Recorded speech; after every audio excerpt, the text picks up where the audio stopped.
Hey good morning guys, welcome back to my channel. আমার চ্যানেলের নতুন আর একটা ভিডিওতে তোমাদের অনেক অনেক ভালোবাসা। তো গাইস, আজকে আমি সকাল সকাল, এখন বাজে মোটামুটি 4:30, 4:45 মতন বাজে, মানে আমি 4:30 বেরিয়েছি, 4:45 মতন বাজে। আজকে আমার ড্রাইভিং ক্লাস এত সকালে পড়েছে, তো আমি ভাবছিলাম যে পরে অন্য আরো কাজ আছে, ওখান থেকে ব্লগটা স্টার্ট করবো। বাট আমি এমন একটা জিনিস দেখলাম যেটা তোমাদেরকে সকালবেলা না দেখিয়েই নয়। গাইস দেখো, আমাদের এখানে আজকে বরফ পড়ার চান্স রয়েছে 60%, মানে আজকে বরফ পড়বেই। তো পৌরসভা থেকে কি করেছে দেখো, এই যে এগুলো দিয়ে রেখেছে, এগুলোর মানে হচ্ছে বরফ পড়লে বরফটা জমবে না, আর এখানে বরফ পড়লে পুরো একদম রাস্তার মধ্যে জমে যায়।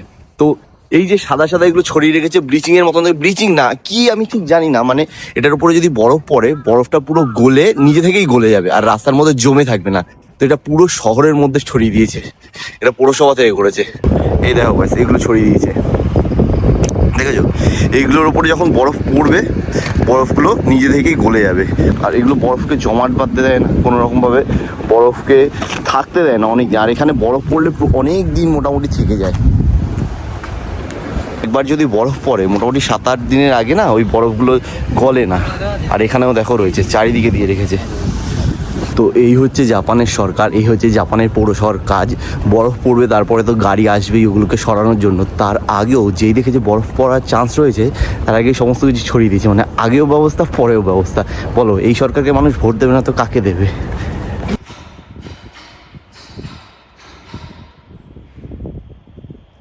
আর গাইজ, এখন তো সকালবেলা 4 ডিগ্রি মাত্র সেন্টিগ্রেড রয়েছে, মানে এখনকার তাপমাত্রা 4 ডিগ্রি, কিন্তু 12টা থেকে পড়বে আর 12টা থেকে -1 -2-তে চলে যাবে। মানে ব্যাপারটা একবার ভাবো। আজকে শনিবার দিনটা পুরো হয়ে গেল, কিছু করার নেই। আর বরফ এখানে টোকিওতে সেরকম একটা বরফ পড়ে না বলেই কিন্তু টোকিও, আর এখানে ভূমিকম্প আর বরফ এই দুটো খুব কম হয় বলেই কিন্তু টোকিও ক্যাপিটাল। তো গাইজ, এটা হচ্ছে আমাদের ড্রাইভিং স্কুলের এরিয়া, এখানে আমরা ড্রাইভিং শিখি। ওই যে গাড়িগুলো দেখছো না, ওই গাড়িগুলো, পার্টিকুলার গাড়িগুলোতেই নাম্বার আছে, ওই নাম্বার অনুযায়ী আমরা মানে ঢুকবো ওর মধ্যে এবং ড্রাইভিং করা শিখবো ভেতরে। তো গাইজ, আমি এখানে ড্রাইভিং ক্লাসে এসেছিলাম, আর এসে ক্লাস করছিলাম, মাঝে আমাদের এখানে এখন একটু ব্রেক হয়েছে। আর এখন বরফ পড়া আরম্ভ হয়ে গেছে, মানে একদম সূক্ষ্ম সূক্ষ্ম পড়ছে, তোমরা বুঝতে পারবে না, একটু পরে এটা মোটা মোটা পড়া আরম্ভ হয়ে যাবে। এখন নদীর পাড়ে রয়েছে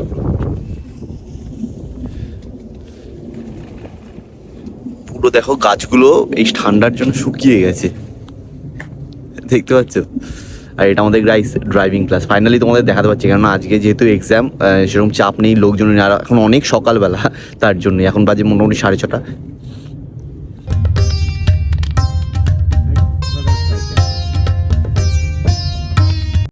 তো গাইজ, আজকে ক্লাসও হয়ে গেল, আজকে এখন আমি আবার ফিরে যাচ্ছি। বাট তোমাদের কিভাবে দেখাবো, সূক্ষ্ম সূক্ষ্ম বরফ পড়ছে, তোমরা দেখতে পাবে কিনা আমি জানি না, মানে সূক্ষ্ম পড়ছে, আইফোনের ক্যামেরা সূক্ষ্ম পড়ছে। আমি চেষ্টা করবো দেখানোর, না দেখতে পেলে কিছু করার নেই। তবে এটা আরো গাঢ় হবে, আস্তে আস্তে ধীরে ধীরে এই বরফ আরো ঘন হয়ে পড়বে, আজকে সারা রাত পড়বে।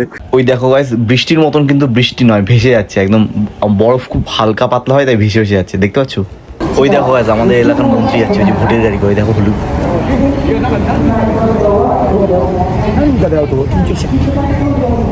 তো গাইজ, আমি এখন ফিরে যাচ্ছি, আর ফাইনালি বরফ পড়া আরম্ভ হয়ে গেছে। দেখো আমার সোয়েটারের মধ্যে দেখতে পাবে।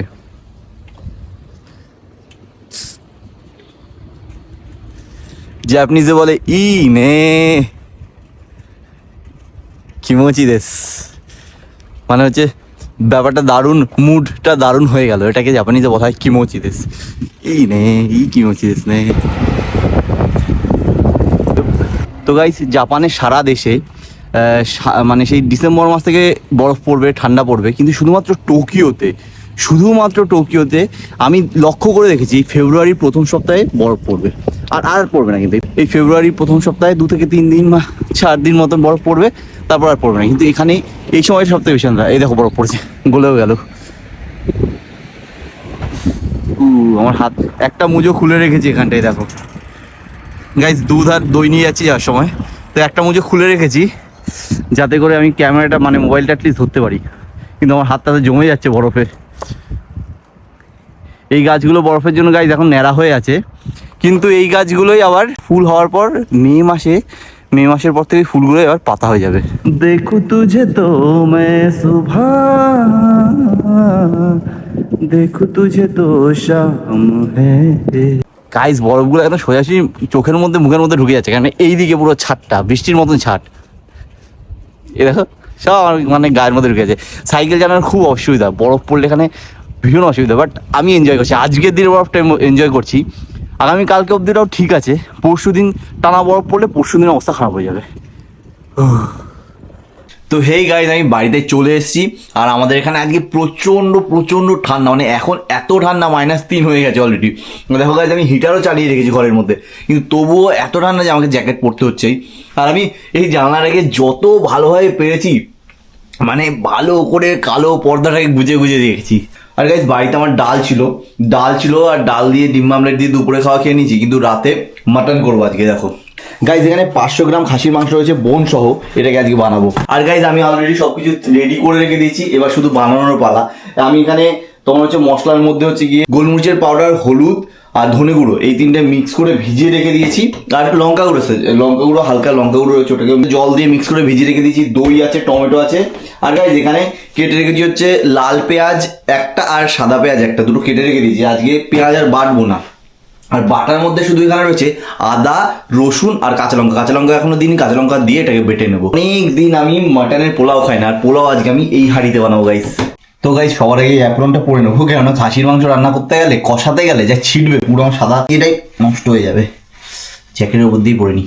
তো গাইস সবার আগে আমি এই পেঁয়াজটাই কেটে রেখেছি, পেঁয়াজে ভালো করে দেখো র্যাপ করে রেখেছি, নাহলে না ঝাঁজের জন্য চোখ জ্বালা করার অন্য কাজ করা যায় না। ভালো হয়েছে, র্যাপের মধ্যে ঝাঁজটা থেকে যাবে। তো গাইস পেঁয়াজটাকে দিয়ে নিই। আর গাইজ এদিকে আমি তেলের মধ্যে গোটা মশলা সমস্ত কিছু দিয়ে দিয়েছি। এবার পেঁয়াজটা দেবো। গাইজ আমি জানি কিছু করার নেই, মাংস খাচ্ছি কয়েকদিন ধরে, কিন্তু আমাদের এখানে না শীতকালে আর কোনো উপায় নেই, কোনো রকম সবজি পাওয়া যায় না। কি করবো বলো, আমাদের এইসবই খেতে হবে। বেসিক্যালি যে সমস্ত দেশে বরফ পড়ে শীতের সময় তো সে সমস্ত মানে চাষের জমি পুরো বরফে ঢাকা থাকে, মানে এখানে ধরো 6 মাসই সমস্ত চাষের জমি সব কিছু বরফে ঢাকা, তাহলে চাষটা করবে কোথায়, সবজিটা হবে কোথায়? তাই আমাদের ফ্রোজেন জিনিসপত্রই খেতে হয়, মাংসের ওপরই নির্ভর করতে হয়। তো গাইজ পেঁয়াজটা লাল লাল হয়ে এসছে, আর আমি ভুল করে একটু বেশি আদা রসুন বাটাটা বেশি করে ফেলেছি। দেখো, তো এখান থেকে বড় জোর 2 থেকে 3 চামচ দেবো, আর বাকিটা ফ্রিজে রেখে দেবো, ওখানে পরে লাগবে। তো 2 চামচ আদা বাটা দিচ্ছি, আদা এবং রসুন বাটা ফ্রিজে রেখে দিই থাক। পেঁয়াজ আর আদা রসুন বাটাটা ভাজা ভাজা হয়ে এসছে, কাঁচা গন্ধটা বেরিয়ে গেছে। এবার এখানে যে মশলাগুলো আমি ভিজিয়ে রেখেছিলাম সেটা দিয়ে দেবো। এটাও একটু বেশি হয়ে গেছে, এতটা দেবো না, এত মশলা খাবো না। তোমাকে গাইজ অনেকেই কমেন্ট করে যে ছেলে মানুষ হয়ে এত রান্না করো কীভাবে, শিখলেই হবে। বিশ্বাস করো গাইজ, পেটের দায় শিখেছি, রান্নার পারতাম না, কিচ্ছু পারতাম না, সেখান থেকে এগুলো সব পেটের দায় শেখা। আর আমার ভালো যারা বন্ধু রান্না করতে পারতো, যে বান্ধবী যারা এখানে রান্না করতে পারতো, তাদেরকে মানে মাংসটা কিনে এনে দিতাম, পায়ে ধরতাম না, মানে ওই কাকুদের বিরুদ্ধে করতাম, একটু কর কিনে এনে দিতাম, তারপরে ওরা বিরক্ত হতো। এবার এখন বুঝতে পারি যে আসলে রান্না করতে অনেক ঝামেলা, কেন বিরক্ত হতো আমি বুঝতে পারি, বাট তবুও তারপরে ভাবলাম যে না, পেটকে যখন ভালোবাসে আমাকে নিজেই শিখতে হবে, তারপরে গিয়ে এই রান্না শিখেছি। গাইজ এখনো টমেটোটা দেওয়া বাকি আছে, আর দই দেবো, তার আগে এটা একটু তেলটা বেরিয়ে যায়, হালকা একটু ভাজা হোক। তো গাইজ এখানে একটা ছোট গোটা টমেটো ওটাই কেটে দিয়ে দিচ্ছি, কেননা দই দেবো আবার, তাই জন্য বেশি টমেটো দেবো না। জাপান যে আমাকে কত কিছু শিখিয়েছে বলার বাইরে, রান্না বান্না থেকে শুরু করে কীভাবে বাঁচতে হয়, কীভাবে সুস্থ থাকতে হয়, কীভাবে মানসিকতা চেঞ্জ করতে হয়, সমস্ত কিছু জাপান থেকেই শিখেছি, বিশ্বাস করো। মেশিনেই প্রথম পোলাও রান্না করবো, জানি না কেমন হবে, তবে আমি এর আগে খেয়েছি, মেশিনের পোলাও খুব ভালো হয়। তো আমি সেমভাবেই রান্না করছি, মানে খেয়েছি বলতে আমি বানাইনি, বন্ধুরা বানিয়েছি, সেখানে গেছি, তো সেম পদ্ধতিতে করবো, আমি আশা করছি ভালোই হবে। তো গাইজ মশলাটা প্রায় হয়ে এসছে, কষেই এসছে। এবার কেন এরপরে এখন মাংসটা অনেকক্ষণ কষবে, তাই মাংসটা দিয়ে দিচ্ছি, বোন আলা মাংস।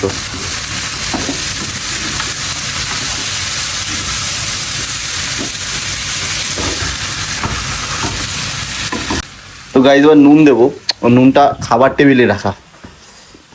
এ দেখো গাইজ, কুমড়ো নিয়েছিলাম, কুমড়ো সেদ্ধ খাবো বলে, আর যাই হোক নুন দেবো এবার।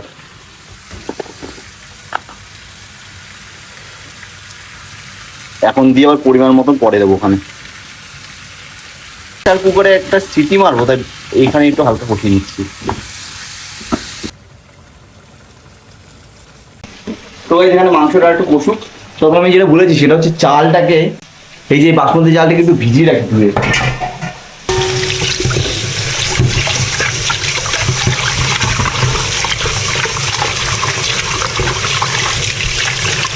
গাইজ এটা দেশের চাল, তাও এটা মনে হয় সম্ভবত আমি অনেকদিন আগে এনে রেখেছি, তো এটা সম্ভবত তোমার হচ্ছে এই দাওয়াতের বাসমতি চাল।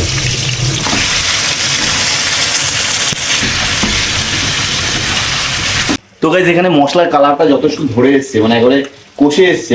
এবার এটাকে তোমার হচ্ছে প্রেশার কুকারে ট্রান্সফার করবো।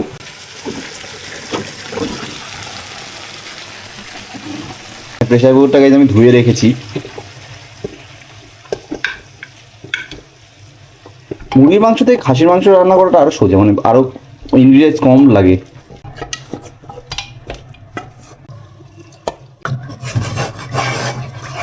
গাইস ধুয়ে ভালো করে জলটা দিয়ে দিই।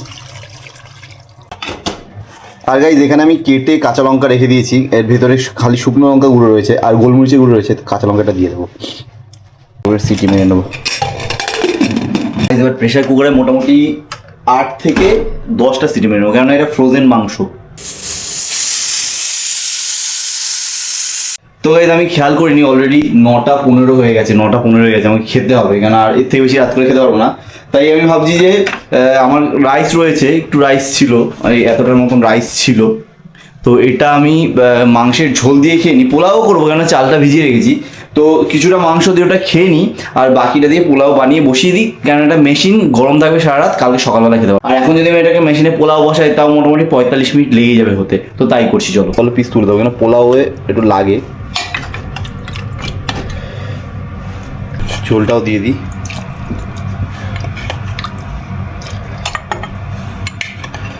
খাওয়ার জন্য রেখে দিয়েছি, আর এটা এখন পোলাওয়ে বসিয়ে দেবো, আর একটু জল দিয়ে মধ্যে। বেরেস্তা রয়েছে, বেরেস্তা দেবো। মেশিনে বসিয়ে দিলাম আর হয়ে যাক। তো গাইস চলো, মাংসটা হয়ে গেছে, যেহেতু খাসির মাংস দিয়ে খেয়ে নিই। আর গাইস এদিকে স্প্রাইট আনা আছে ঘরে, স্প্রাইট দিয়ে খাবো, কেননা খাসির মাংস খেলে আমার স্প্রাইট লাগেই লাগে, কেন একটু ঝাল কষা হয়, তো আমি খেতে খেতে করলে স্প্রাইট এক চুমুক খেয়ে নিই। তো গাইস এবার হচ্ছে মাটন টেস্ট করার পালা, জানি না কেমন হয়েছে, নুন টুন মাঝখানে চেখেও দেখিনি। এক্সেলেন্ট হয়েছে, এক্সেলেন্ট, মারাত্মক হয়েছে, মারাত্মক। মটন পোলাওটা এদিকে হয়ে গেছে, এইমাত্র হলো, আমি শুতে যাচ্ছিলাম তার আগে হয়ে গেল, তাই আমি ভাবলাম তোমাদের একবার দেখিয়েই শুই। তো দেখো গাইস মটন পোলাওটা ঠিক এরকম হয়েছে, সুন্দর হয়েছে, ঝরঝরে, আর একটু ঝরঝরে হতো, জলটা একটু বেশি হয়ে গেছে, বাট এরকম হয়েছে দেখো।